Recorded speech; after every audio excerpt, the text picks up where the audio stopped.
people trickling in. As you can see from my hat, it's my birthday today, so make this workshop a success. It's not just my birthday, it's a big one, it's 50. So how this workshop goes is going to be the predictor of the rest of my life, so please make it go well. Okay. All right, welcome. This is the Hardening the Commons workshop. If you were at Tim's talk yesterday, you heard him raise the theme. It's been part of like many of the talks here, the Cypherpunk history session. So a whole bunch of talks had these themes going. So this is a workshop, and it'll have like some talking, but it's mainly a working workshop. And this is a research workshop. We are not here to teach you anything. You are here to help us do some research. So we have what we think is a good question. It's one of the most important questions. How to harden the commons is, in our opinion, one of the most important research questions, and this has been validated by like 2 years of the Summer of Protocols program. And we're hoping that in the next 3 hours, you guys will help us come up with some really good answers, right? And this will actually, oh, sorry. Oh, sorry. Okay, so this will actually help us shape the agenda for the 2025 program. So this is not just going to be like, you do some exercises on paper and it then vanishes into the void and nothing else happens. So please, we will be collecting the workshop output, we will be analyzing it, and we'll be trying to make use of it to shape the 2025 program. If you don't know what Summer Protocols is, go to summerprotocols.com or talk to the various program alumni who are scattered around the room. All right, let's see. Okay, oops. So the goal of the workshop is to try and put together everything we know and have been talking about for years in the Ethereum community. Censorship, capture and censorship resistance, decentralized governance, permissionless innovation. How do you put this all together in a big picture model and what we're calling a capability maturity model? Raise your hand if you've heard the term capability maturity model. 1, 2, 3, 4, 5. So if this had been one of my traditional, big corporation consulting gigs and I had asked the question, 100% of the middle managers would have raised their hand because this is like standard LinkedIn boilerplate business management stuff. It can feel very like awkward and bureaucratic, but it's a very useful way to put lots of random thoughts together in a model. So this is a capability maturity model workshop. I'll show you a few examples to see what that means. And if we do a good job, it can serve as a roadmap for a lot of people trying to adapt the technologies we have been all working on. So harden the commons. So 2 terms there. Harden is in 2 senses. One, as in harden technology against threats, like radiation hardening electronics for space missions. That's one sense of harden. The other sense of harden is the ability to make strong commitments about the future. And this is something Josh Stark will talk about in his provocation in like an hour or so. And the commons, of course, you've all heard the term commons, and we have a lot of examples in our mind. So, Ethereum L1 is a commons, open source projects are commons, forests and lakes and rivers are commons. So we want to think broadly about commons. And Trent is here. He'll be actually leading a breakout session on how to think about commons. But here's some examples to keep in mind. And I've put this icon on some of the slides because for the workshopping pieces, it'll be helpful to have these lists handy. So take pictures of the slides where I have these sort of like prompty things available, okay? So these are some examples of commons. Don't worry too much about the definitions. Systems for producing or stewarding shared resources is a good enough working definition for our work here, okay? All right, how many of you have heard of Elinor Ostrom? Okay, this is impressive, like more than half the room. Nobel Prize winner, did some amazing work on how commons are built and stewarded. These are her famous principles for stewarding commons. There's a little bit of a cult or religion aspect around Ostrom, so don't take this as gospel, but take it as a thought starter. They're good ideas, but feel free to contradict and challenge them, okay? So again, another picture-taking slide. We do have a shared G drive where hopefully you'll dump your final CMM model. So you'll be working on paper, you'll be like making revisions of the model that you're working on, but the final one, take a picture and dump it in this folder. If you have trouble, just hand your paper model to Timber. Timber, are you here? Raise your hand. Can you stand up and show your face to everybody? So Timber is going to be running logistics in the room. OK, so that's the housekeeping done. So the agenda is, I'll give you a quick introduction to what CMMs are. Then we'll do a set of 5 alternating provocations and breakouts. So short, like 7-minute lightning talk type thing, followed by 17 minutes where you'll do one pass through the CMM. Then another talk, and so on. So we'll do that. Halfway through, we'll take a little bit of a break. And then we'll come back, do some sharebacks, broad room comments, and then wrap up. So standard workshop structure, but hopefully the content is what will make this. OK. So short TLDR version of hardening the commons problem, right? How many of you are seeing this cartoon for the first time? Raise your hands. OK. So most of you have seen this cartoon, right? So you don't want to be too idealistic. We are not writing science fiction. We are not writing weird time machine stories. We are being realistic. So any speculation we do has to be kind of like plausible and realistic, which means, yeah, don't get into like weird fantasy scenario about cryptos. Keep the $5 wrench condition in mind. That's what it means to harden a commons against attacks. You should be able to defend against $5 wrench attacks. OK, what's a CMM? It's a well-known model that management consultants like me and career bureaucrats use to just think about how organizations acquire and learn capabilities by rising through several levels over several years. Okay? So we need to adapt it a little bit to apply it to commons and open kind of systems, but I think it works. And yes, it can be LinkedIn middle manager bullshit if it's done poorly, but I think this room can do it well. Okay? Because remember, it's my birthday. You have to do it well as a gift to me. OK, so here's like a classic. If you Google CMM, this is the kind of diagram you'll find. It's a pyramid with 5 levels. You start out with an initial condition of skills where maybe there's random skills. People have like crappy, disorganized ways of doing things, like all of us using Web3 wallets. I would say we are in this initial disorganized level. Managed is when there's a little bit more structure is coming in. Then defined, people have like textbook definitions of what things are. Then people are beginning to measure things, so things are getting quantitative. Then finally, people are starting to optimize things, like this is the mature stage. So this is a generic CMM template. Here's another way to visualize one. You can think of it as like a ramp increasing in time. So this one happens to be about analytics. So this type of diagram was popular about 10 years ago when people were talking about analytics. So as you can see, the maturation is when your capabilities are very primitive, you can only do hindsight analytics. But as you progress through the level, you can do foresight, you can do insight, right? So this is evolving high-level capability based on like the micro tool level tactical capabilities. So you learn to use the tools better and better, and you go from being reactive and hindsight to predictive. Some organizations actually acquired capabilities this way. Other people talked a lot about analytics but didn't actually get there.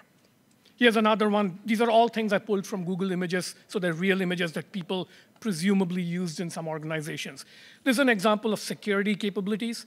And this one is interesting because it visualizes it as growing capabilities on 3 vectors: technology, process, and people. So the red, blue, and green, and each of them evolves through multiple levels, right? So another good example. You've probably heard a lot about this one. If you've been following like the self-driving cars discourse, people talk about 5 levels of autonomy. What does it mean? Well, a little bit bureaucratic, a little bit engineering. It's a mix of both. It's technocratic. We'll have Sam doing a provocation later on challenging the ideology of technocracy. But there's a technocratic model of what self-driving should look like, bureaucrats plus engineers putting it together. This one, actually, I just made half an hour ago. I was in a workshop that I was running called Web of Roots, and it was all about the problems of crypto adoption, and the breakout session I was in was about how there's a lack of tools in the ecosystem, and I made up this capability maturity model. So I have like 5 levels. AI is like a cloud around that, so you can get creative with this stuff. This one, Tim, do you want to quickly speak to this? Vitalik's roadmap is kind of like CMM. So Tim, come around, speak into the mic.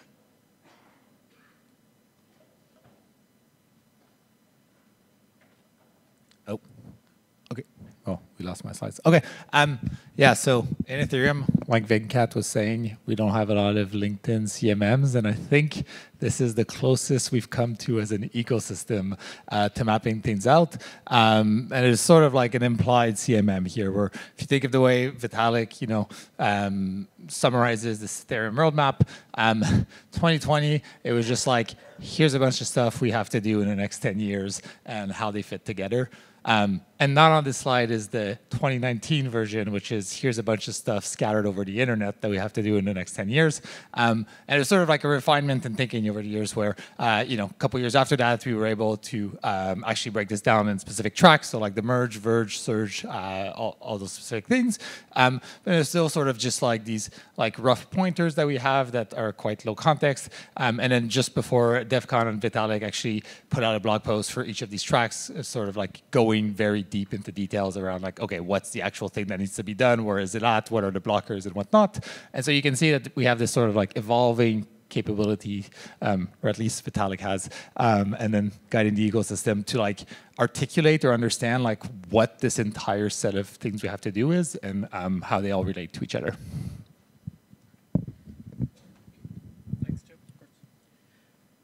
All right, so now you have a bunch of examples of CMMs to refer to. All these are like real-world ones, so don't worry too much about like what an abstract definition of a CMM is.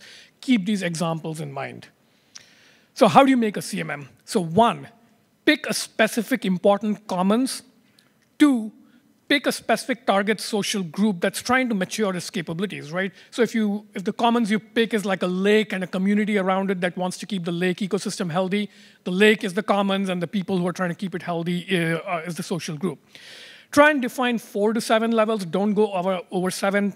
Keep it actually close to 4 or 5 if you want because it gets weird. The traditional ones are initial, managed, defined, quantified, optimized, but feel free to get totally creative. Name each level and characterize it in terms of people, technologies, capabilities. Then this one is very important, number 5.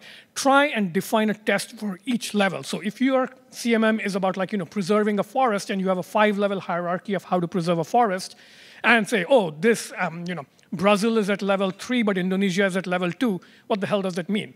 Define a test for level 2 and level 3 about how rainforest commons work, okay?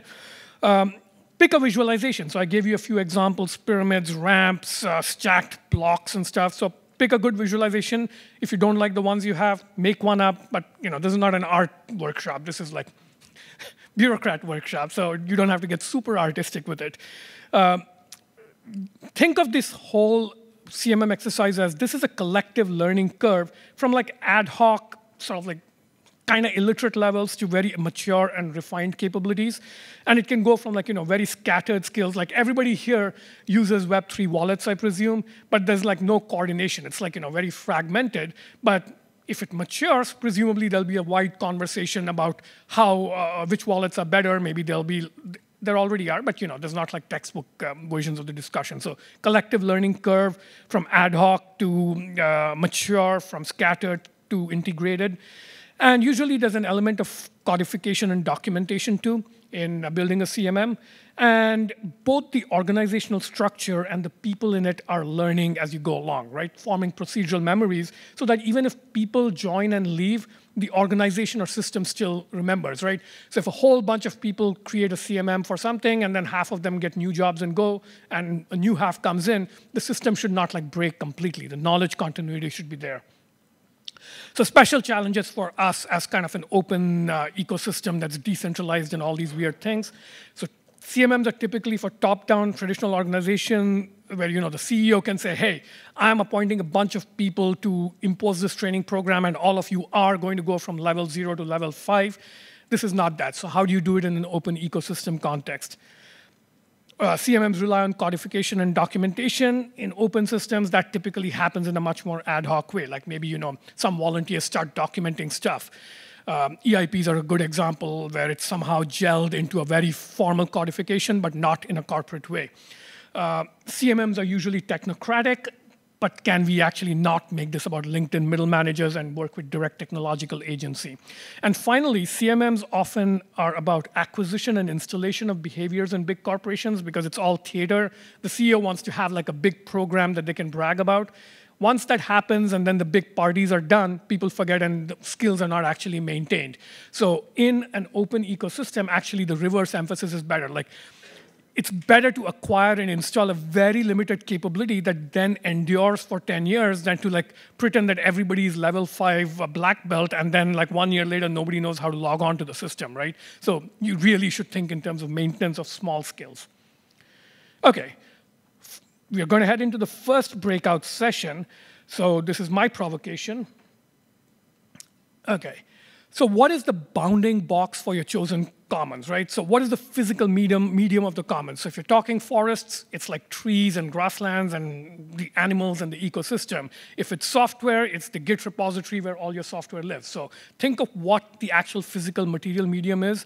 Think about the neighbors of it, right? If your code is on GitHub, like Ethereum's code is, one of your neighbors, whether you liked it or not, is Microsoft, because Microsoft owns GitHub and so forth, right? So think about your neighbors. What is the nature of the boundaries and the threat and exposure you have across those boundaries? So here's an example of what I mean by a bounding box. So treat this as like straw man bullshit. I don't know if this is really any good, but you can think of like, censorship, resistance, Ethereum development processes. These are the boundaries for it. The fact that the code lives on GitHub, that's a common, not a threat, but a thing you have to think about, right? Everything Ethereum does is based on compute, and compute relies on chips, and chips come from TSMC, and that's vulnerable to conflict, right? Quantum-resistant cryptography, another threat. So all these are like the bounding conditions for what makes it possible for Ethereum to be healthy. And just to have a very different example, if you have a public lake, you have to think about things like, are there invasive species? What are the environmental regulations that are like constraining what you do? A really good example of this came up in one of our SOP research projects last year, where the people in Brooklyn trying to preserve the waterways, they discovered that the local regulations said that if the water is being used for like human activities, it has to meet higher quality standards. So an activist group started canoeing in the sewage-contaminated canals of Brooklyn, and because of that, they forced, by regulation, the regulators to actually start cleaning up the canals, right? So this is a very interesting example of stewarding the commons. So lake. Okay, so breakout number 1. So this is the first one. So first, form groups of 3 to 5 people. So just where you are, look at your 2 nearest neighbors, bring your chairs a little closer together. And SOP people, I do not want to see 2 SOP people in the same group, so distribute yourselves accordingly. And yeah, together choose a commons to work on, choose a target population, and maybe draw a bounding box if it's useful, and then draw version 1 of this capability maturity model for your commons. So set of named levels, people, skills, and so forth, and test for the abilities. So we'll take 17 minutes to do this, starting now. And I think Timber is going to go around distributing paper if he hasn't already. So form your groups of 3, please, 3 to 4.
to give the second provocation on punk philosophy. So the clicker was up here.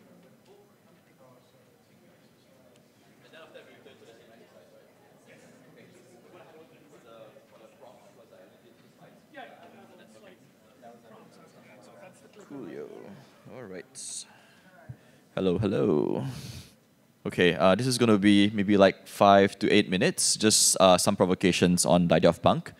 Disclaimer, I'm not an expert on punk. I've just thought a lot about it over the past years. I want to share some maybe thought starters or frames that we can use about that. So, all right, thinking about punk in the spirit of punk, looked a lot at the genre of punk, cyberpunk and others, and the main theme that emerges is the idea of the small versus the system. Like the punk genre isn't really like about saving the world. It's really about like this kind of non-heroic, anti-heroic character about it. If you think about something like Blade Runner, right? A lot of people remember the world better than they remember the specific characters.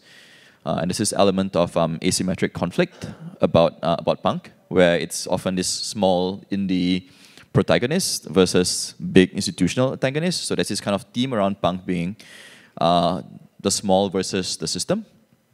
And another angle on punk is the idea of like prep as the opposite of punk, right? So you think of like a lot of cultures, there's these like, I guess, prep schools or people who are brought up for greatness, often insiders and elite, school for success, very institutional. And then like a punk is really often the protagonists are kind of from very opposite kinds of stories, right? They're like outsiders, everyman, like what's destiny, right? You kind of like, you just grew up on the streets, you may be like a pizza delivery guy. It's about a school of hard knocks and you're very alienated. And one of the visions of punk is the idea of like, can there be technology without a technocracy, right? Could all these new tools that emerge, if we have systems to have a global digital information system, if we have ways of like growing food, could we have them without the maybe the accompanying systems of rule and order from above, right? So a lot of the genre of punk and the spirit is really around exploring this possibility. Right, so we can explore, think about the idea of governance without governments. And of course, Ethereum is an example of like some things that can be achieved building technology without the kind of, traditionally we think about you need big institutions and big order to really be able to benefit from big public goods, right? But maybe the punk spirit, like if you've seen some of the cypherpunk stuff over the past couple of days, right? That's a lot of the ambition to believe we can build big public stuff without the same kind of institutional top-down social order visions that dominated much of the 20th century. And the last thing in the bottom right corner is this kind of almost like a sort of cycle of how like bad systems create a lot of punks, right? So like when the system sucks, everyone ends up kind of being a deviant in some ways. And then like when there's more punks, I guess like you go to some maybe reform, maybe revolution, and then you try and build new institutions. And then if those, like when you have those, then everybody wants to be part of the system. The system attracts a lot of people to work in those institutions to reinforce it. But if you get complacent, you get decadent, and then you get to that cycle, right? So there's this kind of cycle that exists. And so punk isn't just like about like, so I'm approaching this not just as like we want to make a system of punks, but also like what is punk in a more systemic context? And I want to kind of share like a few now systems level perspectives of what punk is in a broader kind of like systemic view, right? So part of the characteristic of punk is that you're often aligned according to the letter of the law, but not in the spirit of the law, right? So if you think about, look at the 2x2 on the side, right? You have the traditional thing is that you're either an outlaw, you don't like us, you're not following the rules, or you're a citizen, you're inside. Right, but you can also have, you know, like noobs who are basically people who, I kind of want to be a good person, I want to participate in this community, but I don't know the rules yet, right? So I'm still learning, and there's kind of like a forgiving nature about we can give you some time to onboard. If you're a kid, you don't know what it's like to, you don't know the right way to like I don't know, like use the toilet, right? So we give you some grace period. But then you have punks, which is kind of outside that typical framework where like they know how to use the law or the system. They know the code really well. Hackers knew really well how to interface with these systems, right? But they're subverting it for a different spirit, right? So like from a systems view, right? Like punk isn't Punk forces us to think about beyond just the idea of UX, designing for the default users you're trying to serve, but also for like what I can think of as exceptional use cases, right? So how do you design for the people who actually might repurpose your system and do different things with it? And on the top right, the idea of affordances versus instructions. So like punks embrace technology in the sense of you give me this new thing. What can I do with it? Show me how to do it. So like I can use this thing called the internet. What can I do with this? How can I build it? But they resist this idea of like being directed or being given direct instructions. So don't tell me what to do. Don't control how I use this, right? And there's this. If I zoom back and take a more ecological view of this, right, the function that Punk is playing is really, it's about like emergent use, evolution, acceptation. If you think about in a biological system, right, mutations happen, creativity happens. So like nutrients in a forest get repurposed into different kinds of organisms. They create different kinds of things, and that's really important for the dynamism of a particular system or ecology. But if you have too much of that, then it becomes dangerous. Right, so we have this kind of thing where there is a cypherpunk spirit to this, but if we want to think about hardening a commons, we have to think also about like if you make it just for punks, it kind of blows up, right? So like how do you have some sort of sense of like order within there, and like you almost have to create something that's kind of balanced.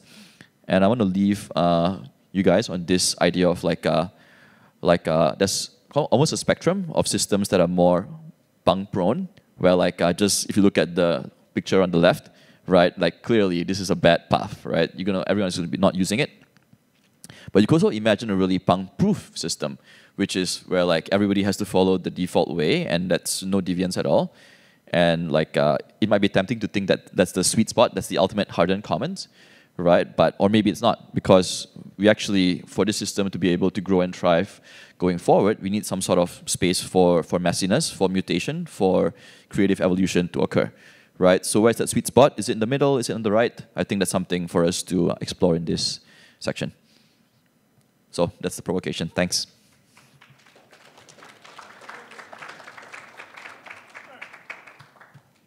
So this is the second breakout.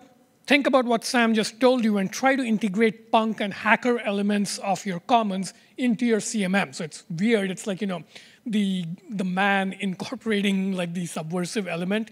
But I think if you don't try to do that, you kind of end up with something fragile. So revise and refine the developing model you have to kind of like make your model punk aware. Think of it that way. And by the way, just for your reference, on that whiteboard, I put up all the commons that you guys have chosen up there.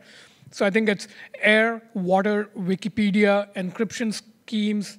What do we have? Internet memory, civic norms, distributed intelligence, and distributed social media. So wide variety of like physical and digital systems. So all right, another 17-minute breakout. Continue working on your model, add the punk element.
All right, so the third provocation will be by Josh Stark, who came up with the concept of hardness we've all been talking about.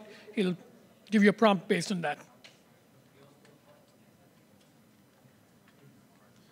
This is the clicker. Cool. Okay, hi everybody. Yeah, I'm taller than Venkatesh. Okay, so let's run through this. I want to start with just kind of like a primer. I want to kind of give you a sense of, oh, thank you, Adblock. Don't think I did that. Oh boy. Sorry, y'all. Okay, so what kind of idea is hardness? I want to stop there, and then I'll dig into it a bit more. So if you've read the thing I wrote about this a couple years ago, I start with this idea about the invention of information. There's a great book called The Information that is about the history of the concept of information. And one of the things I learned from that book is that it's actually a very recent idea. If you know, like 200 years ago, at least in most places in the West, if you ask somebody like, what does a book and a piece of music and our language have in common, they wouldn't really be able to articulate that is kind of a shared thing. That all of those things share this property called information. It really was not until this guy, Claude Shannon, who worked at Bell Labs in the 30s and 40s on lots of stuff, he was trying to solve various problems relating to, I think at first, like military applications in like targeting software used during the war. And then in 48, he wrote a mathematical theory of communication. And this is the paper that first coins the term the bit. And he, kind of articulated very clearly a concise definition of the idea of the bit and of information being a thing that can exist in many different mediums. And he was using this for a specific purpose, but this idea of information as something that existed in all these different forms and that we could apply a similar set of principles and mathematical tools to understand that information, that really kind of took off and became what we understand today. It's very hard to unthink ourselves out of our modern understanding of information because it's just so obvious to us that it is in all these things. Right? So after he publishes this paper, one of the interesting things that happened immediately afterwards is Homer Jacobson, who was a prof in Hunter College in New York City, took these ideas and thought, well, if you can measure the amount of information that's used in these radio transmission systems, then I suppose I could also measure the amount of information that a human ear can, process at time. And then he also wrote another paper doing the same thing for the human eye. It was, I think at the time, astonishing that this thing that we were using to talk about radio waves could also equally be applied in a useful way to biology. And of course, DNA, is information. We all understand that now. And actually some of the same ideas that Claude Shannon invented about good principles for error or preventing errors through duplicative systems, we actually find evolution figured out in terms of avoiding mistakes in how DNA is replicated. So cool, right? So I think that the idea of hardness is supposed to be kind of like that. My pitch is that there is this property called hardness that exists in a ton of things that we all take for granted and interact with all the time, but we don't really understand them as having a uniform property. And I got here initially because I was just trying to explain Ethereum and blockchains to people, and the insight I came to was that it's not that we don't understand blockchains, it's that we don't understand everything else. And so we don't have this meta category to put them in that would make sense of them. So the pitch is that these kind of three categories of things all have hardness as a property inside of them. So one category is atoms, right? Just the physical stuff around us. We make money out of just things we find in the dirt, right? We picked up gold, and over time, different civilizations learned that there's not very much gold, that it's malleable, that it's small enough, and so it became a very useful currency. And so that, has been a thing and continues to be a thing for a long time. Many other cultures found other objects in their ecosystems, shells, other metals, gems. And these things just happen to have these properties that were durable, right? The amount of gold available in your region of the continent was not going to radically change from one year to the next. There's this durable kind of supply relationship that makes this thing a useful money. Then later, we invent institutions, and we use institutions to build all of the things we call civilization, right? So contracts and legislatures and police forces, this is another source of hardness. We can give an institution instructions and trust that they will be followed long into the future.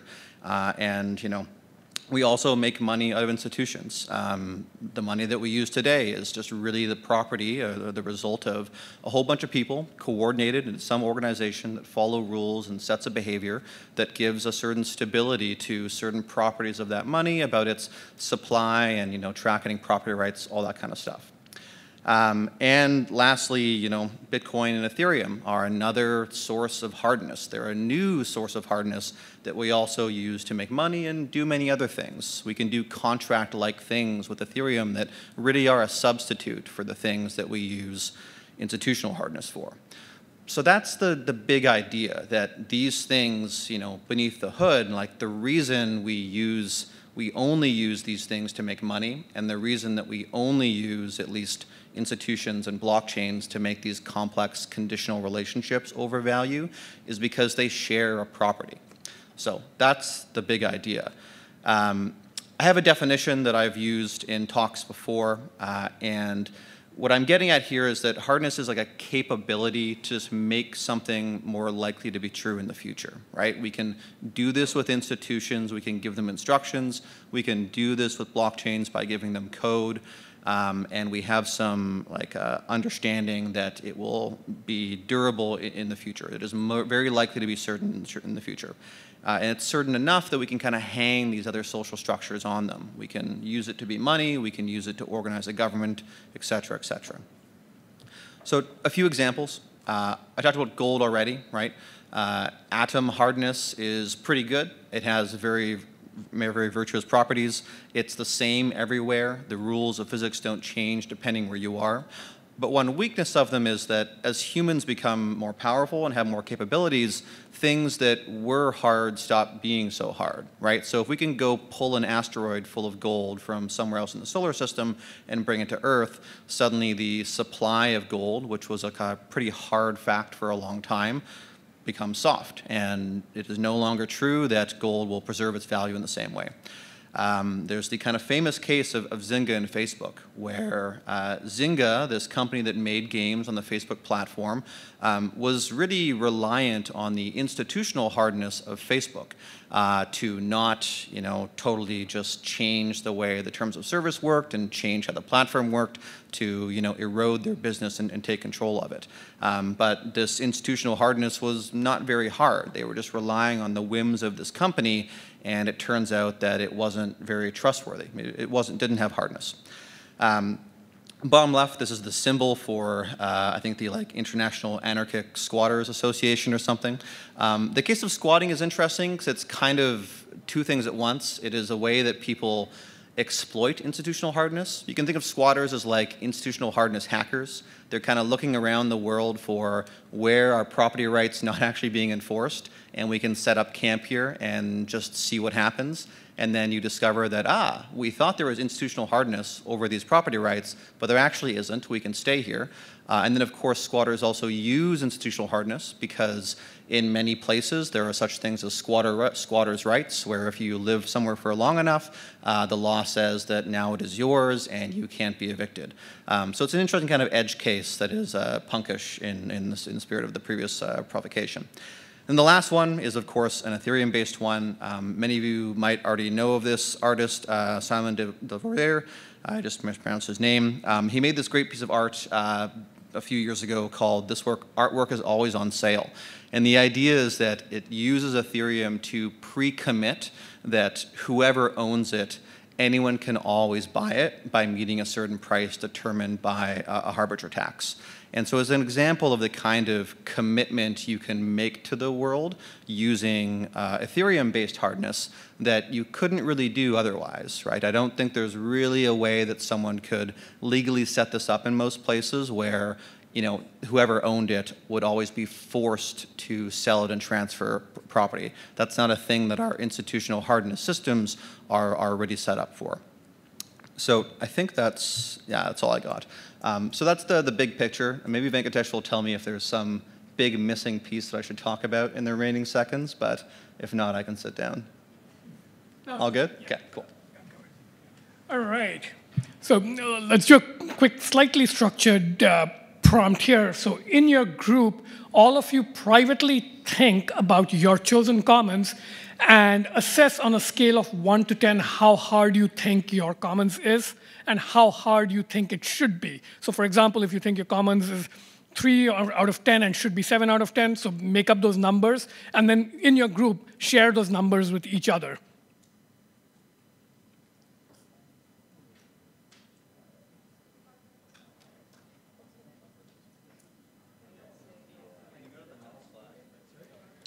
I will in a second. Oh. I'll do that in a second.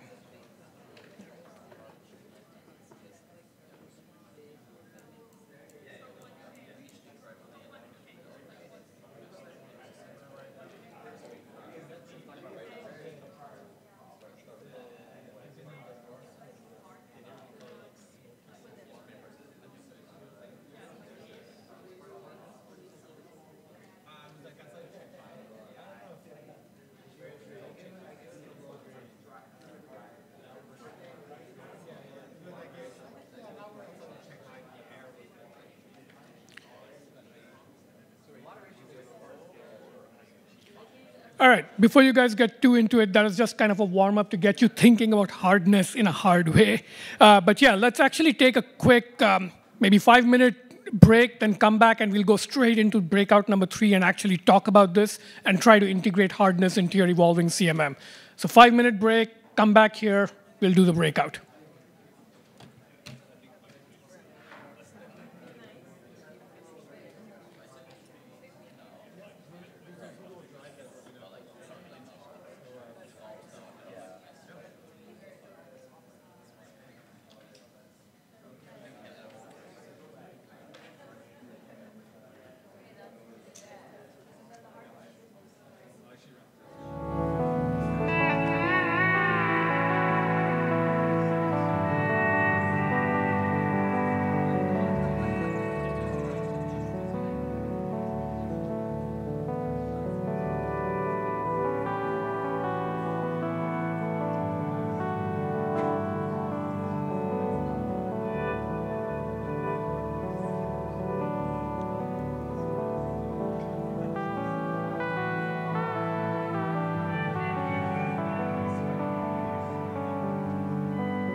All right, we are back and we are into breakout number 3. So you should start to converge a little bit by now. So by the end of this breakout session, try and have at least an initial list of names for your levels, short 1 or 2 word names for your levels. And you can put it up on the board when you're ready. You can edit it later, but you should have at least an initial list of level names at the end of this breakout. So 15 minutes starting here.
All right, we're ready for the next provocation. So Trent is going to be talking about commons. And in the next breakout session, I would like you guys to start converging towards the set of level names. So please don't call your 5 levels 1, 2, 3, 4, 5. Creative 1 or 2 word names. Like this group is talking about air. Maybe one of the levels is, AQI measured, right?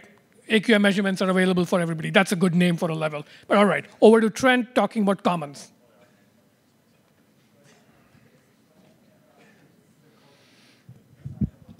Okay, yeah, so I'm Trent. I work at the Ethereum Foundation, and I've been working on this project, Protocol Guild, for the past few years. And this will be kind of like an applied example, but we'll talk about enclosure first.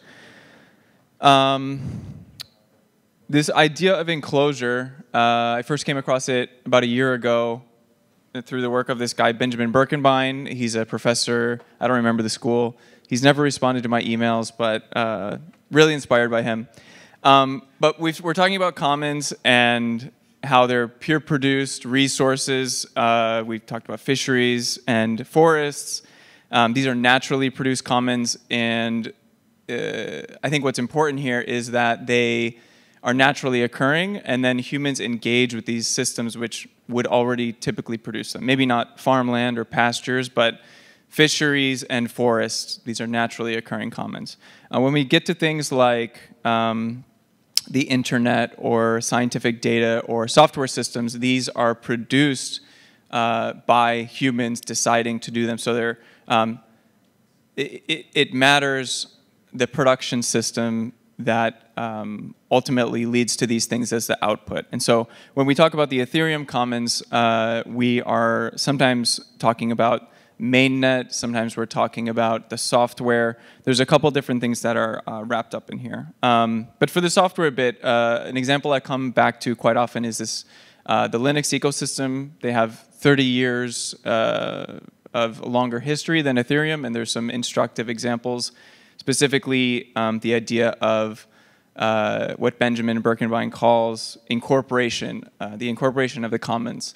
And so he has this entire book on the topic, and the case study he goes into, and I've written a little bit about it, is the idea of Red Hat, which is a company that works in the Linux ecosystem, and how their posture has changed over time. So they started in the early days, the early 90s, had a very good posture. And by posture, I just mean like how they interact with open source norms and engage with the projects that make up this software commons. And so in the 90s, had a really great relationship with all of these individuals and the teams and companies that are working in Linux. And over decades at this point, their relationship changes. The way that they engage with this open source software changes. They get acquired by IBM, and all of a sudden, their mode switches from contributing back to all of a sudden they have these restrictions on how they, the licenses that the software was released under, and they start to break the norms that this community is producing the software under. And this gets into what I just mentioned about like, for software commons, it really matters how it's produced because it's not naturally occurring. There's people that have to actively work on these things and make sure that they, there's always bugs or they need to be maintained over time. So the production system does really matter for software. And so for Ethereum, these three resource types that it produces are the network, the asset, and the media. The network is defined by protocols, whether it's the sync mechanisms, P2P, architectures, the fork choice. There's things that define how this resource is produced. The same thing for the asset. This is another one of the resources. Ether can be put in a number of different contexts. It's defined by things like the proof of stake issuance and the 1559 burn. Sorry if this is unfamiliar, but these are just, there's more of it or there's less of it, and there's rule sets that are coded into the software that explicitly defined how it goes up and down. And we're going to specifically narrow into this media bit because this is the production system that these other two depend on, right? There's software which defines how the network acts, the way that peers send data to each other. the software defines also how the asset acts and how it interacts with the network, because it's an incentive for validators to participate in consensus. So all of these three things are interwoven in some way, and then they produce this thing that we call Ethereum mainnet. Right, so these are the common resources, and they are produced by, today, a pretty wide variety of entities. These are both commercial, for-profit, and non-profit, and they all take up a different slice of the mainnet commons. And they all have their own interests, their own tendencies towards extraction or enclosure, whatever term you want to use. They have incentives. So for example, Paradigm is a venture capital company. Their goal is to make money for their LPs or the entity itself. Most of the time, I'd say 99% of the time, or maybe all of the time, this interest is coincident or moving in the same direction as what the commons needs, or what is best for the Ethereum protocol and the people that use it, the companies that build on top of it. But there may be a case in the future where a venture capital company or a large commercial actor engages with this set of mainnet contributors, or let's say they purchase a company. If it's for sale, somebody might be interested. Google shows up with $20 million and says, look, I want to engage in this production, this system of production that's maintaining this software, and get some sort of political benefit. Because ultimately, commons is, they're not just the output, right? It's not just the tree. It's not just the fish, it's the process by which it's replenished. The natural resources, right, the fish is going to make more fish unless you completely deplete it. The trees will grow. The software will not, it doesn't spring from the ground, right? It's a production system which is maintained by people showing up day after day, and it's released, again, this is an open source software commons, it's released without restrictions on how you can use it. This is kind of a core component about how this thing actually works and the guarantees that it has. So you can't necessarily make a claim on the output, but what you can make a claim on is the production process, and the way that you get exposure to that production process is by becoming active or having a voice. And so these for-profit entities, they may have external incentives to pull out from the commons, but you can also imagine a nonprofit entity, like the Ethereum Foundation is there in the middle bottom. Let's imagine an evil version of the EF. They want to dominate and take control of this, this system of production, and they want to pull themselves into it. And it's crucial that the constituent entities don't necessarily gain too much control, right? It's good that there are many different kinds of organizations and many different entities that are able to engage in this process. It's open, it's public, and anybody can participate in it, whether their incentives are to pull out or to pull in and dominate. It's important to just be aware of these tendencies and have mechanisms that maybe constrain the tendencies of these different kinds of organizations. So what Protocol Guild does, if you're not familiar with it, it's a collective funding mechanism for all of these individuals who are working on the software.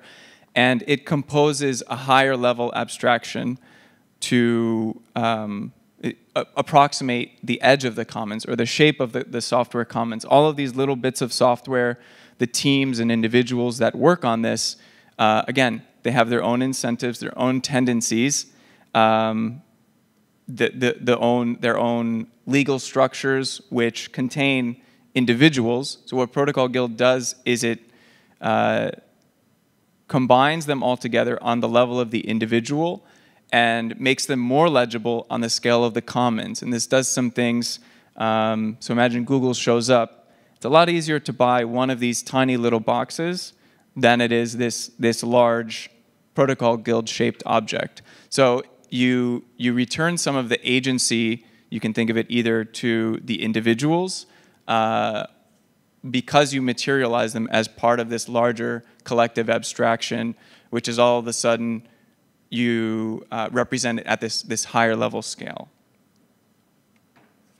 And so when you have this abstraction, then you can start to do interesting things with it. You can send funding to it, whereas when all of these entities or the projects within them are embedded within a number of different organizations with, again, different incentives, different payment structures, suddenly you have this very legible, like this exists on-chain as an organization that splits funding directly to all of these individuals. You can fund it if you want to think of this as like a core contributor, UBI, if that's useful to you. We send funding to the median contributor and they get US dollars to sustain their work. Alternatively, we also provide ecosystem exposure to these individuals, because one of the challenges with open source software is, especially in the crypto industry, is that you don't have exposure to the promise of venture capital funded projects. Like, you're never going to be able to match the massive pool of capital that's swirling around the edges on the outside. But what we can do is start to provide some material financial benefits for people who are still doing this important work. And so you're able to rebalance a little bit of the incentives to resist what might otherwise be this pull outwards to extract and avoid enclosure. So that's like the money aspect, but there's more subtle things. This is a solidarity mechanism that only comes from the output of people cooperating together and recognizing that yes, they may be an employee or a member of a for-profit or nonprofit, but what they really are a part of is this larger scale commons construction. And I could probably do a much more refined version of this, but then you start to think about, okay, we can provide these carrots to people to participate in this this higher level abstraction, which is the financial benefits. But the Ostrom definition would start to think about, okay, what are the penalties for defection? I mean, we can't really enforce a penalty because, again, the output of this commons or commoning process is free. The software is free for anybody to use already, so we can't cut off anybody's access. But what we can do is provide these positive incentives to make sure the level of workmanship, the kinds of ideals that are being baked into the software. We can have common standards. I should probably choose a different term than common standards, but shared realities for what kind of values should this software this software embody. And that's where the guild term is really descriptive, because guilds were important in the Middle Ages for setting these standards, and we imagine that this is a useful mechanism for championing credible neutrality, for ensuring that the software of the Ethereum Commons is credibly neutral, these kinds of things. Yeah, and then related to hardness, I think the one thing that you can do with these larger funding mechanisms relative to enclosure and where funding is coming in and out of a commons is that you can start to distribute funding over time. Whereas somebody might get fired or made redundant, all of a sudden they have this external source of funding that is not necessarily tied to the movements of markets and things like that. So you can start to layer in a ton of different things when you make these individuals legible outside of their immediate employment context and on the scale of the broader commons itself.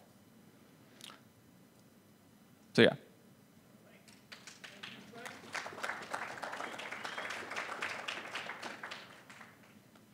Okay, so we are now getting into the meat of it. So next 17-minute breakout session, think about these questions. What are the enclosure and capture dynamics? Psychology of the people both inside and outside. Like, you identified a target group of stewards in the first breakout, but they all are not necessarily aligned. Some of them might defect and become the threats, right? So think about what Trent just said, and think about mechanisms like the protocol guild that can harden against those challenges, right? So 17 minutes, but at the end of this breakout, send one representative from your group over to those whiteboards. There's like 9 columns there. You should have your list of level names identified. Maybe you can later edit them, 5 to 7 at most, and put them down there, right? So at the end of this breakout, those 3 whiteboards should be full. So 17 minutes, go.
phrases leaving each other. Those two are so it should be obvious.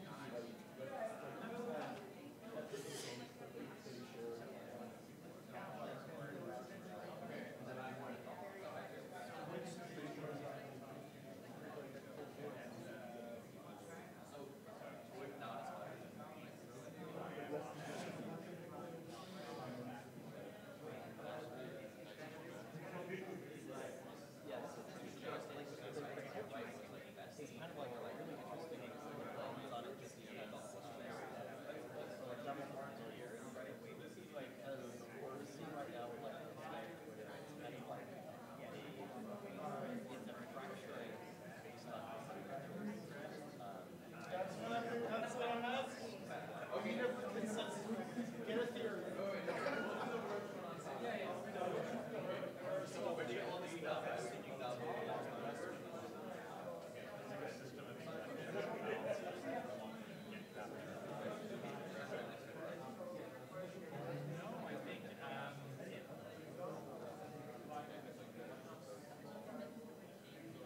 No, honestly, I think I'm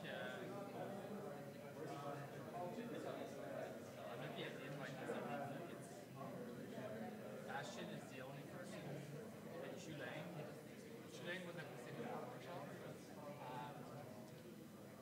What do you think? No, I think people probably like a decent purpose. How did you know that? Like, I'm about science. Yeah, because there are going to be certain more 3 minutes. Should have identified somewhere and send up. So when you say,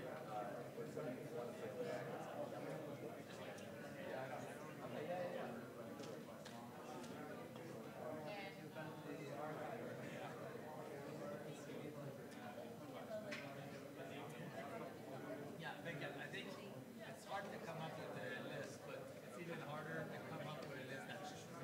So I feel like I think it's probably do something like this in half a day, but the hard part is like when you calibrate against reality.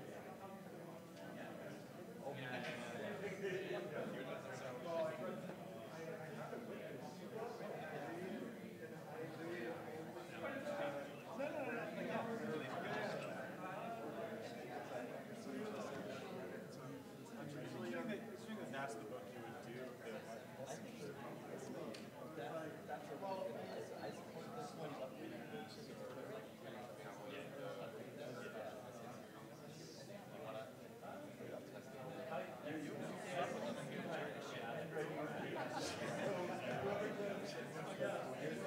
These are my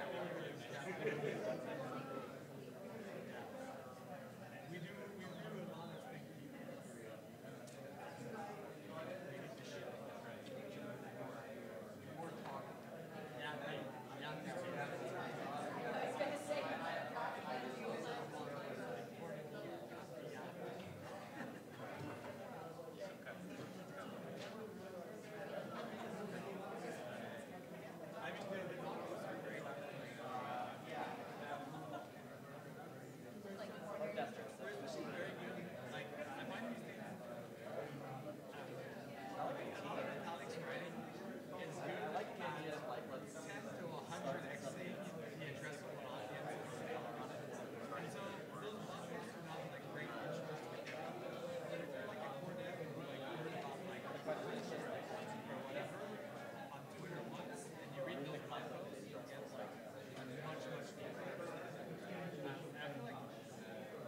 They have different levels of like, you should almost rank them like an expert beginner intermediate level. For example, when you write like CK blog, I don't understand it. I'm not smart. It's like if you go from like the math PhD to like the smart engineer, right? I don't know what's crazy.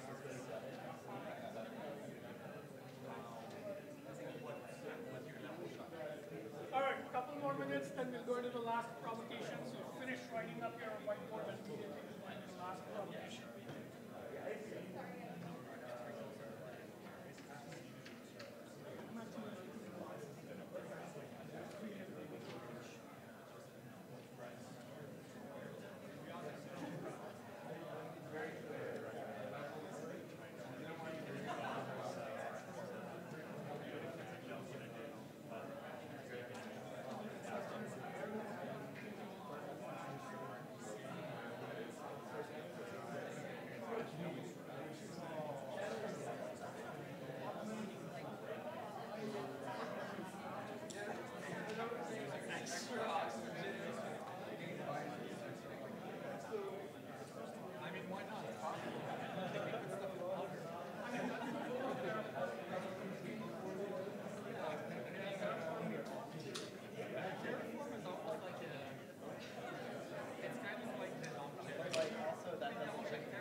All right, we're going to go into the last provocation. Please go back to your seats. You can finish up later.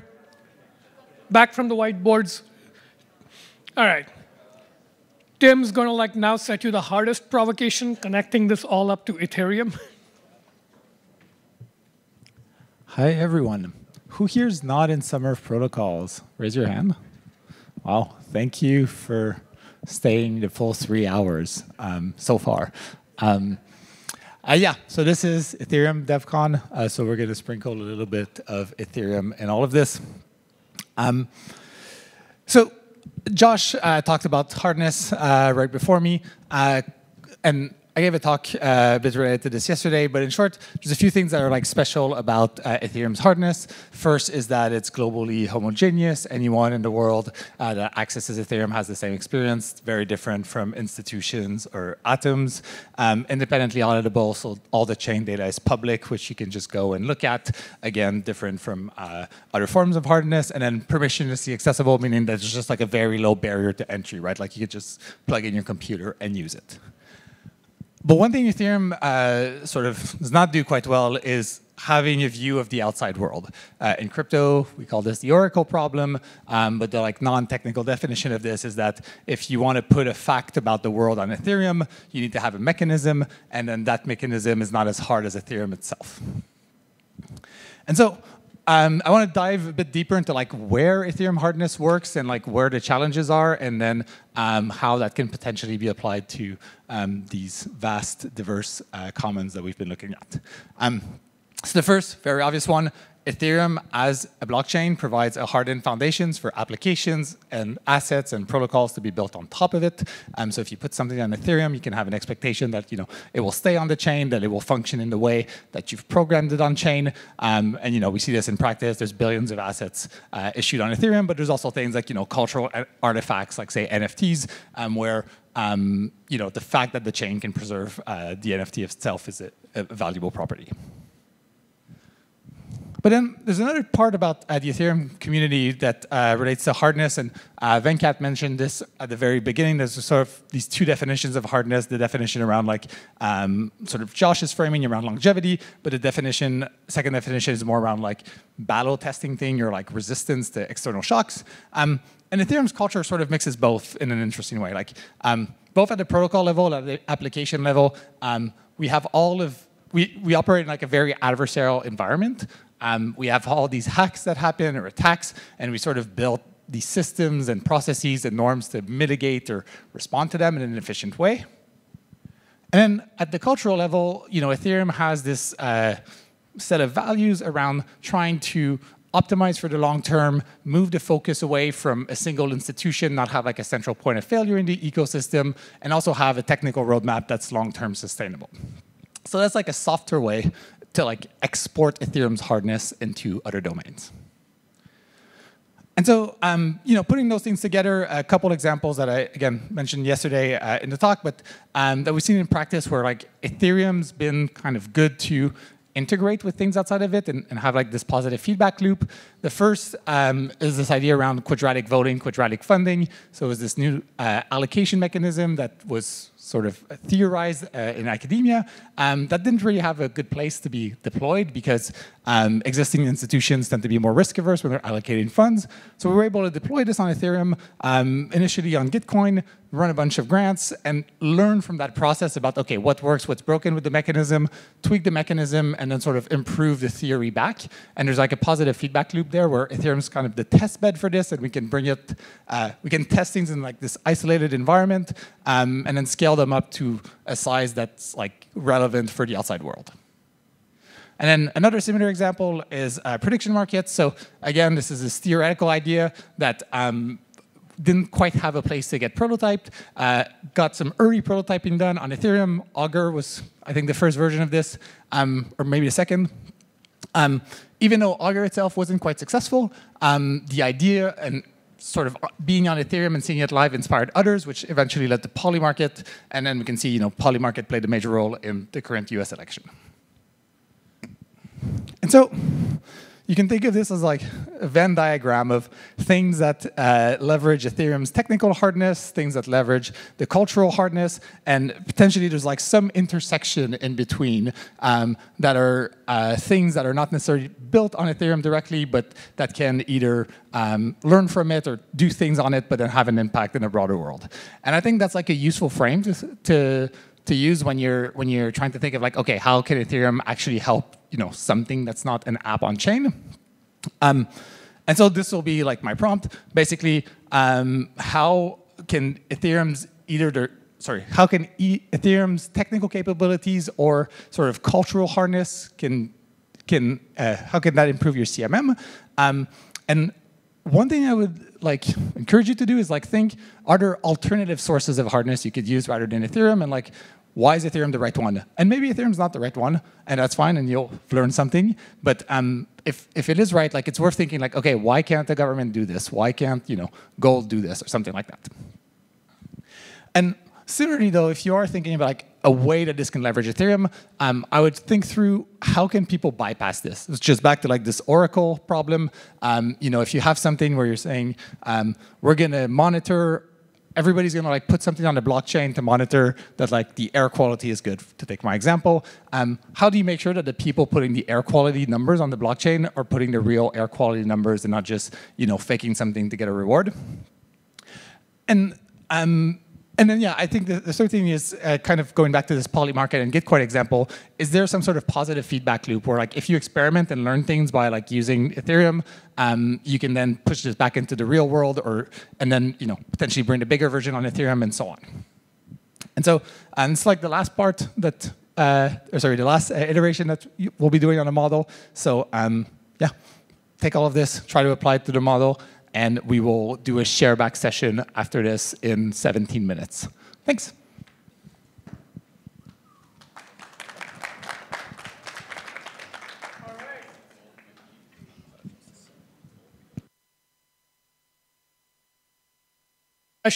Remember, it's my 50th birthday, and this is your birthday gift to me. So I want two very clean sheets, two max sheets with your complete model in as cleaned up a form as you can make it.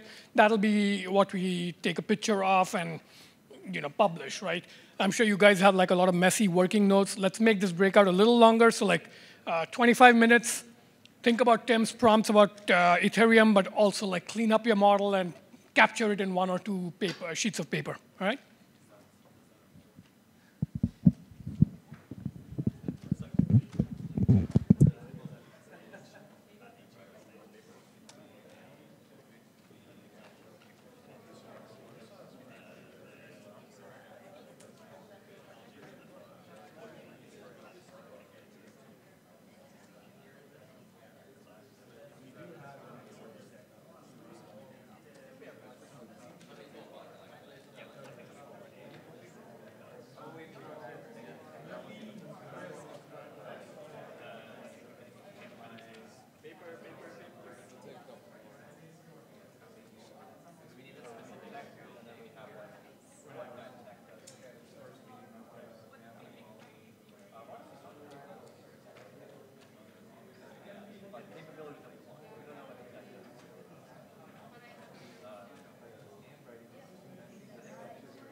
All right, guys, 8-minute warning, and appoint someone from your group to like come and do the share back. So maybe like 3-minute version of your idea.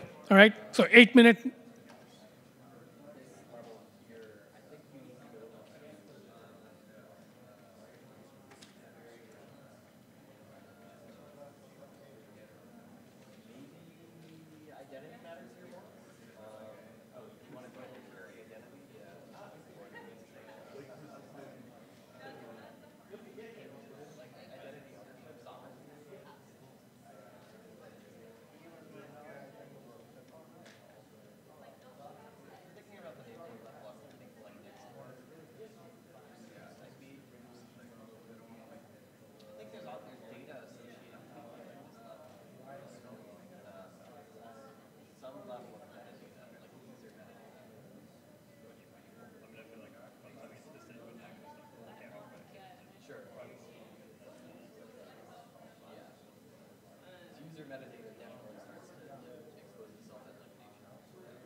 Terraforming, nice.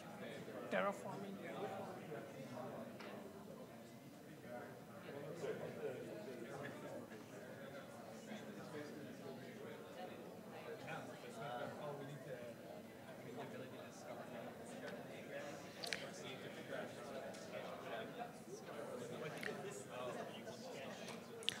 1-minute warning.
Bring it back in.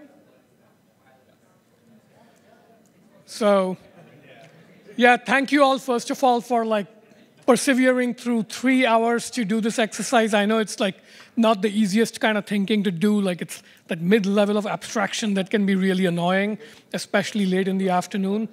But yeah, thank you all for persevering. And we have 9 very interesting lists of phrases here. So after we are done with the sharebacks, as you're all heading out, do take a moment to just walk past and like look at each of them and maybe take pictures for your future reflection.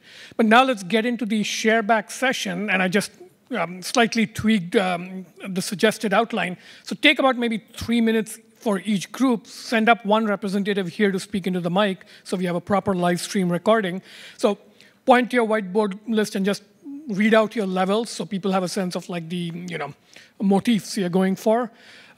Maybe talk about one thing that was really hard in the exercise, because this is good research input for us. We want to know like what's hard and what to try and make easier. And then maybe one good insight that came out of your process. But otherwise, yeah, free format. So if there are no volunteers, I'm just going to pick randomly. Any group want to go first? All right. Trent. Sorry, what's the first prompt? I have it up there, yeah. Come up here and speak into the mic. That way it'll be. Sure. Well, I really just wanted to say the one insight, but I guess I'll do all of them. All right, so the levels, we were talking about air, and the levels we had, specifically thinking of Bangkok and Thailand broadly. First level is air anarchy. There's polluters, bad emissions, no systems of measurement, visible smog, smoky season in the north. And then the punk is like eco-terrorism of people, taking direct action against the production of this poor air quality. The second one is air awareness. So we imagined you'd start to understand it through data, start a process of localized data collection, understand the scope of the problem, ways to mitigate it. Punk would be the organized protest, ways of surfacing visibility to this issue. Third, air assessment, regulations on ideal parts per million, goal setting. Maybe you have DIY air measurement, distributed pollution monitoring. 4 is air actuation. That was not very good. Incentives and sanctions, you can start to think about regional commitments, because obviously you have your local context, but there's also, it's a good that moves across borders and doesn't really care for them.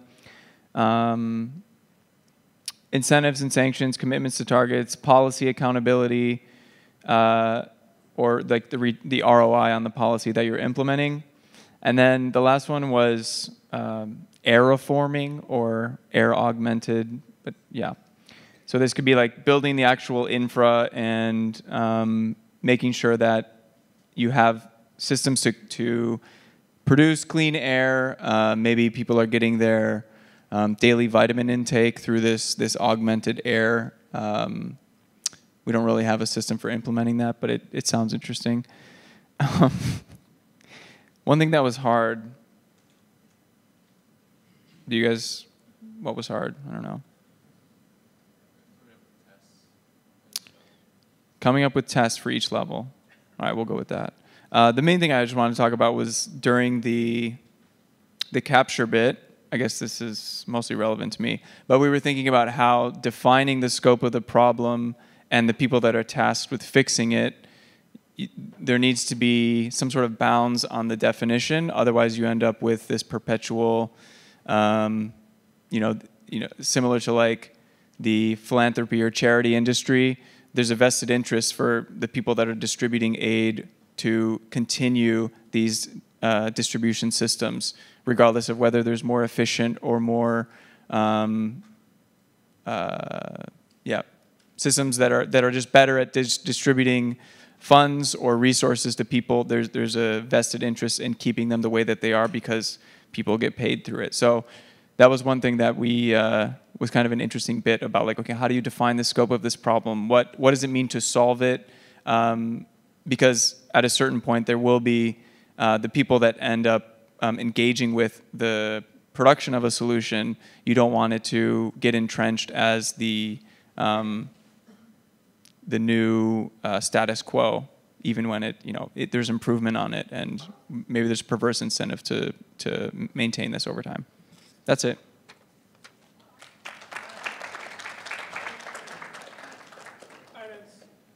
Since it's 6:12, we have to be like mindful of time. So 3 minutes exactly, I will time all of you guys. Let's just go order by, 3 minutes, go.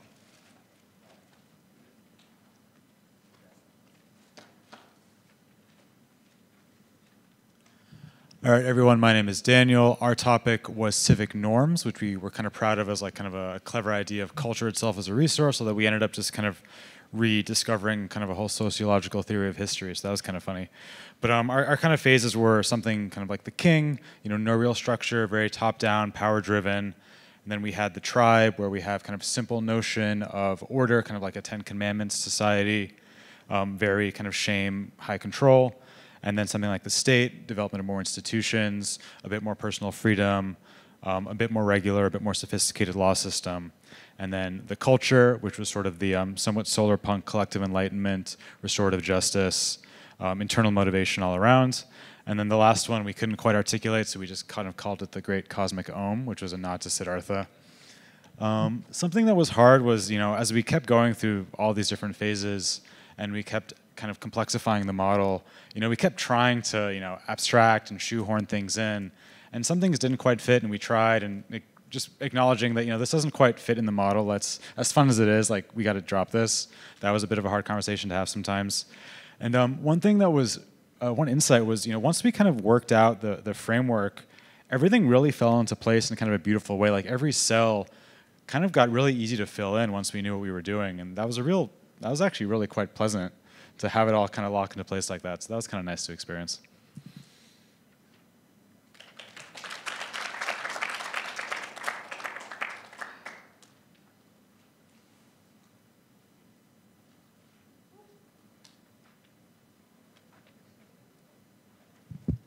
Hi, everyone. My name is Harith. So our topic was encryption schemes.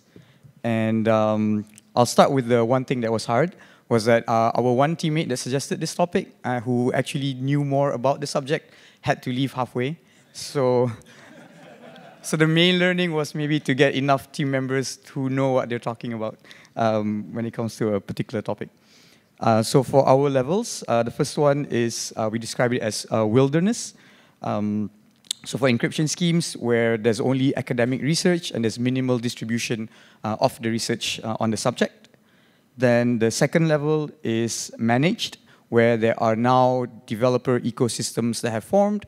In the real life example is, say, PSE in Ethereum Foundation, and others that are working towards kind of creating their own ecosystems for this.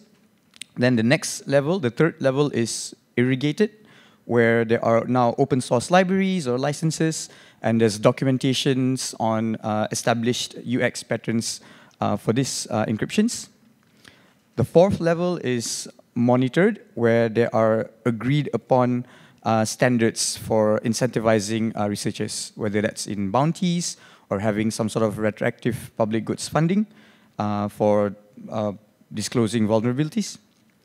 And the last level is thriving, where there are now automated economic mechanisms to sustain maintenance of these researchers and the research that they're doing.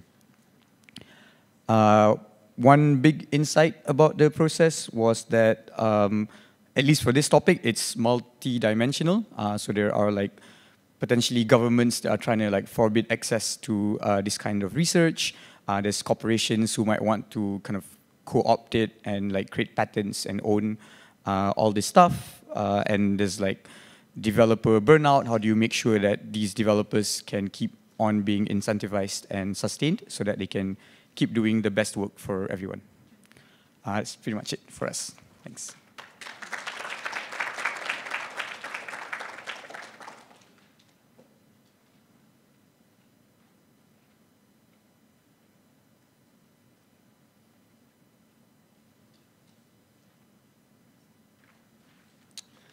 Okay, so we did Wikipedia as a kind of knowledge commons.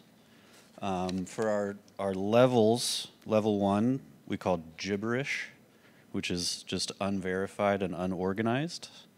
Level 2 is what we call propaganda, which is organized but very biased. Level 3 we called academia, which is manually verified but kind of closed and gate-kept, not open to everybody. Level 4 was open source, which is transparent and verified.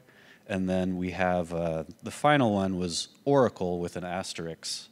And this is, we have some kind of attestation system. It's dynamic, auditable, and transparent. One thing that was hard, I mean, honestly, we kind of just knocked this out of the park right away. So I'm just kidding. I think what was hard, we had a good discussion about on the punk axis, total anonymity versus total transparency. What's the right level of anonymity versus transparency, and how to navigate that? One big insight, I guess I'll just share one thing I observed is that we can think of naming things as a way of closing them down or finishing them, but I actually found that naming things is a good way of iterating things, because the name never actually quite gets it, right? So when you name it, you can kind of go, oh, that's pretty good, but then there's usually another name behind it, and I thought that was pretty interesting.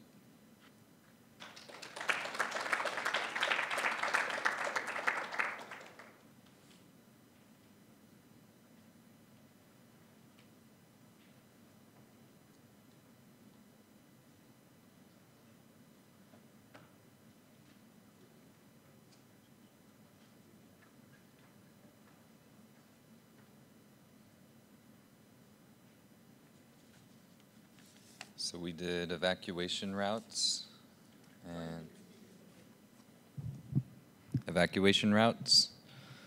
and number 1 was dirt roads, so just yeah, not on a map or anything, just a route.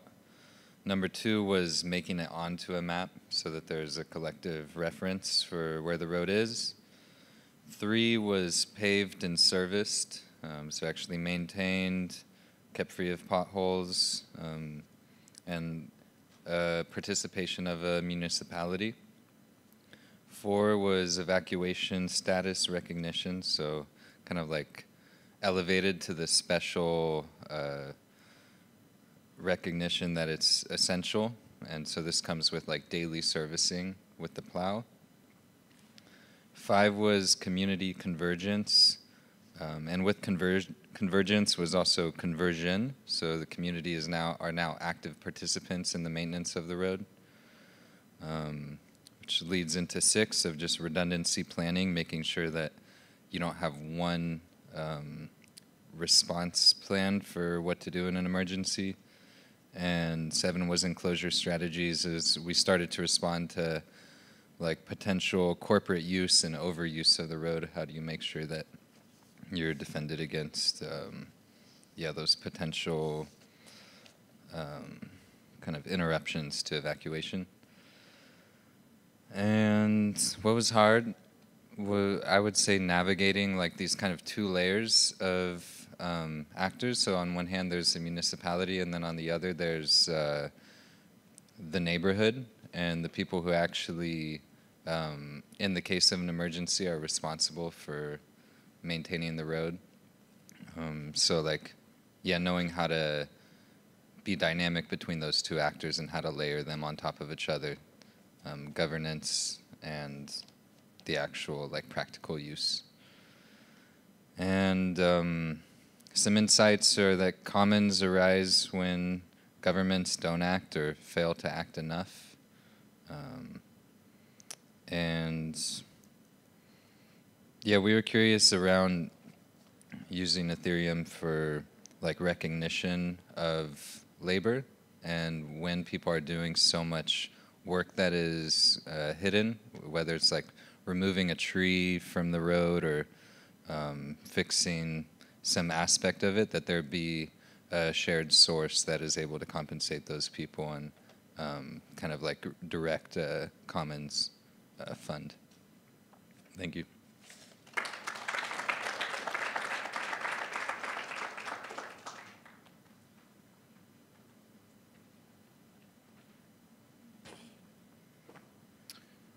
Yeah, ours was internet's memory. It was going well until somebody from the Internet Archive showed up. So,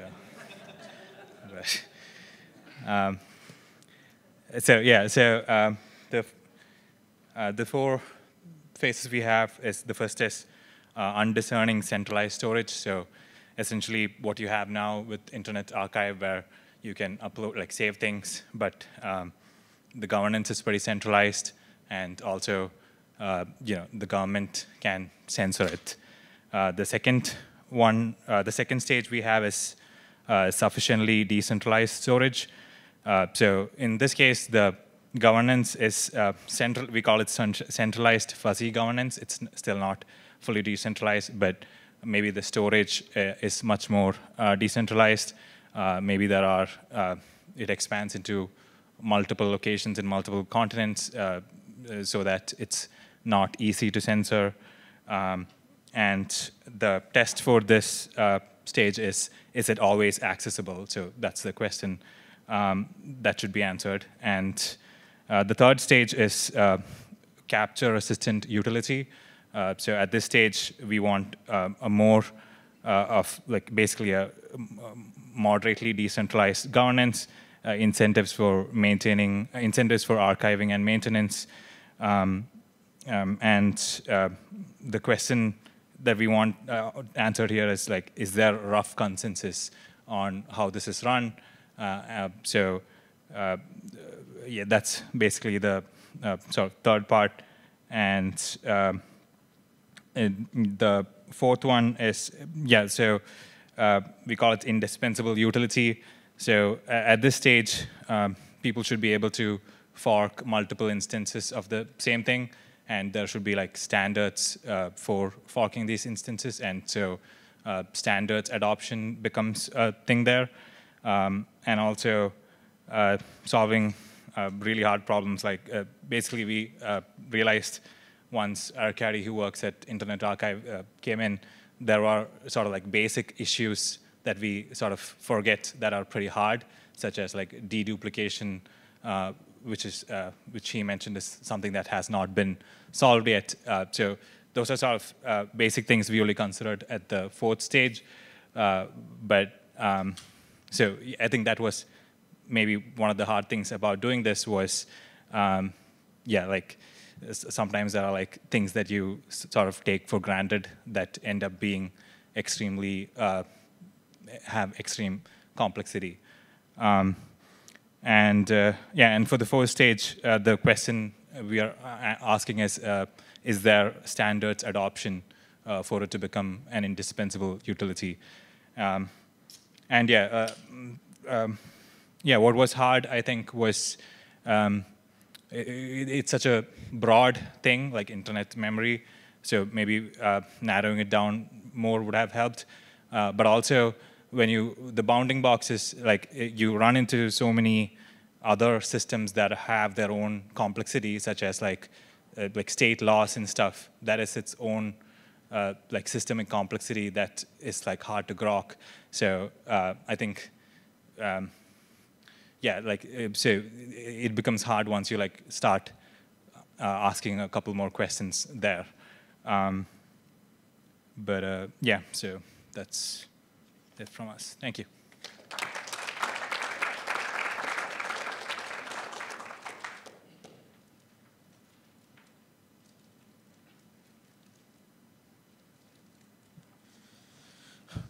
Right, so the commons that we ended up choosing was decentralized AI, of how exactly can commons based on AI actually be developed and then successively governed. Now, our CMM ended up taking the form of you can say a chronological evolution model. You can see that torpedo over there. It's supposed to be a pyramid, but if you squint just right enough, it looks like a pyramid.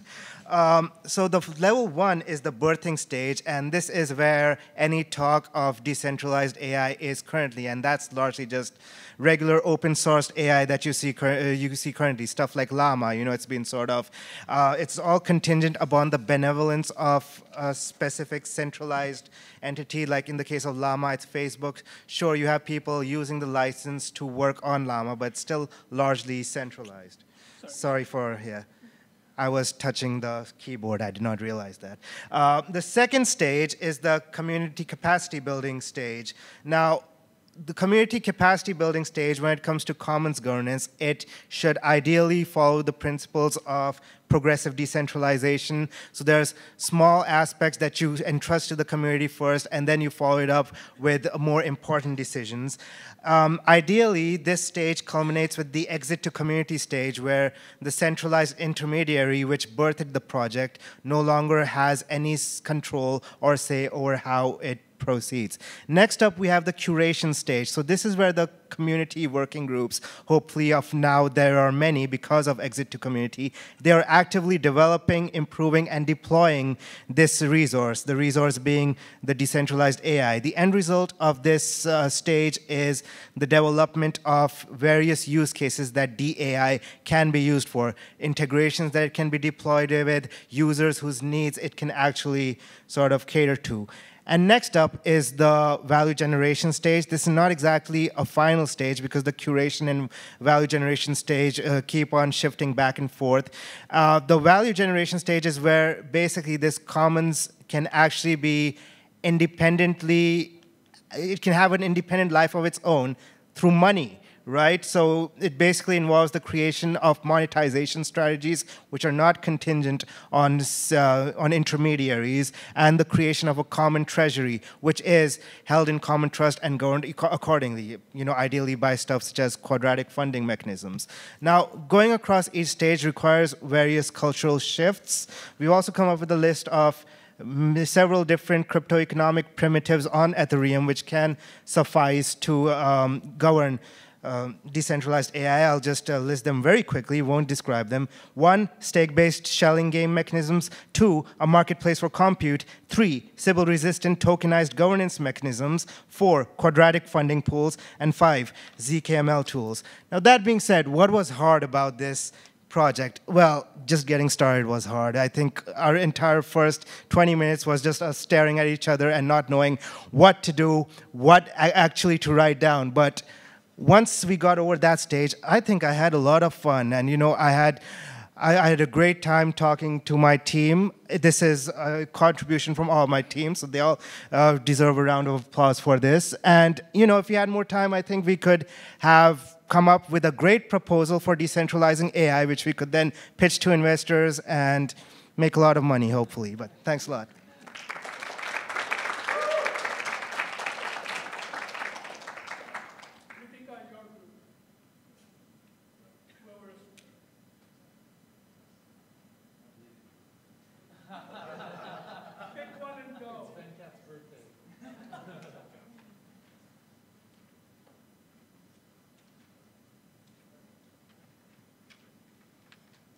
So we did a water reservoir, and the first layer was fully vulnerable / open / anarchy. So no institutional hardness. Second one was stewarded by one group. So one sort of institution decides to take care of the reservoir. So that would be allow medium punk, medium hard kind of, openness. And then the third level would be governed. So with some cultural expectation around how the reservoir should be managed. Having some level of policy, basically policy and culture around it. The fourth level, we called networked pluralist, which would have many overlapping structures managing the reservoir. And and then we made a comment about hardness being different from rigidity. And I think something difficult in the activity was that we were dealing with a natural resource type of thing that was very specific. So we were not talking about just water as a whole. We were talking about a water reservoir. And it was difficult to apply some of the frameworks to that. Just the difference in the vocabulary also of the challenges with Ethereum in comparison to that.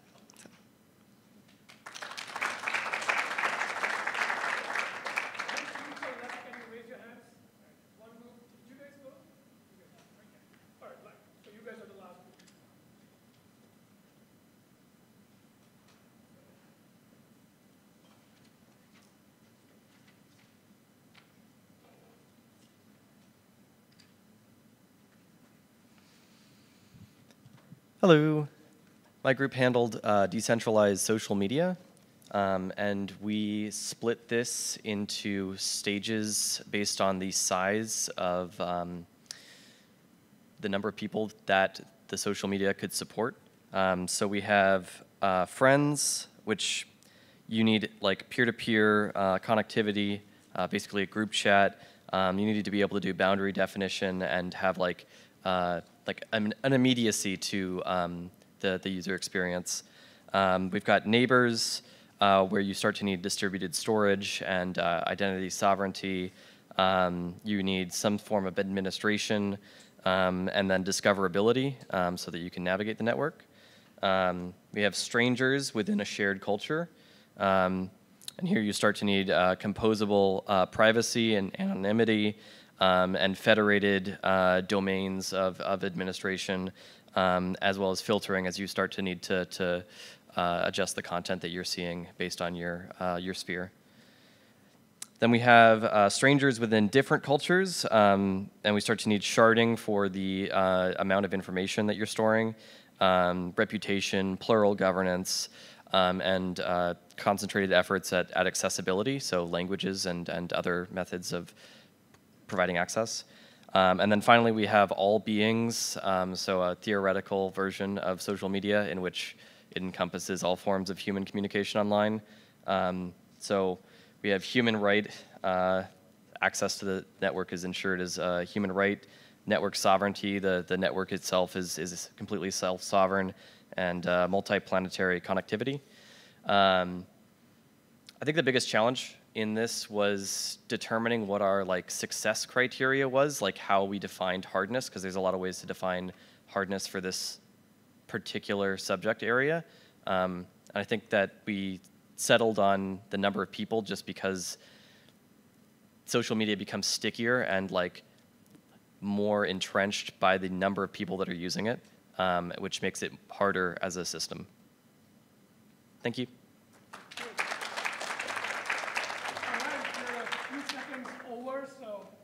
Of this session. Thank you all for coming. Remember to take photographs and hand your sheets of paper to Timber here. And please look at the whiteboards on your way out. All right. Thanks a lot.